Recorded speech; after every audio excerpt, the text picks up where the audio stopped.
గురిపెట్టి నా యొక్క ఆలోచన ఉంటాయి.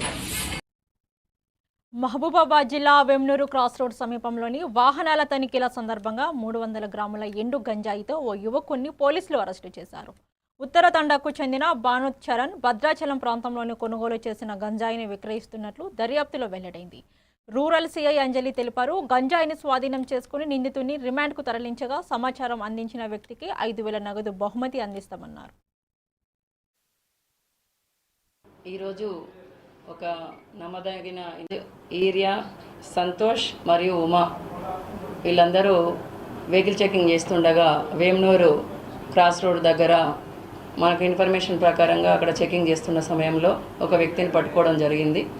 ఆ వ్యక్తిని పట్టుకొని విచారించగా అతని పేరు భానుత్ చరణ్, తండ్రి లేట్. మళ్ళా వేరే ఒక అతని ద్వారా ఇన్స్టాగ్రామ్లో రాక్ సిద్ధు అని ఇన్స్టాగ్రామ్లో ఉన్నటువంటి పేరుతో ఐడి మీద నెంబర్ తీసుకొనేసి ఆ నెంబర్తో భద్రాచలం దగ్గరికి వెళ్ళేసి, అంటే ఆ రాక్ సిద్ధు అనేవాడు భద్రాచలంలో ఉంటాడు.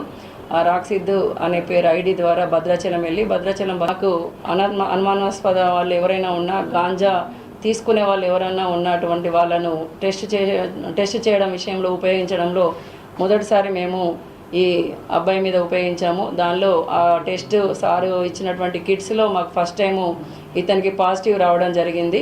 అదే ఇలాంటి వాళ్ళు ఎవరైనా ఇన్ఫర్మేషన్ ఇస్తే వాళ్ళపైన ఎమ్మటే మేము చర్య తీసుకోవడానికి మా ఎస్పీ గారి ఉత్తర్వుల ప్రకారంగా మేమందరము సపోర్ట్గా, పబ్లిక్ అందరికీ కూడా సపోర్ట్గా పోలీసు వాళ్ళందరం పనిచేస్తున్నాం. కాబట్టి అలాంటి సపోర్ట్ కూడా ప్రతి ఒక్కరు వినియోగించుకొని వాళ్ళ యొక్క ఇన్ఫర్మేషన్ మాకు ఇచ్చినట్టయితే, ఎవరైనా ఇన్ఫర్మేషన్ ఇచ్చినా వాళ్ళ పేరు కానీ ఆ డీటెయిల్స్ కానీ మేము ఎక్కడ కూడా ఎక్స్పోజ్ చేయము.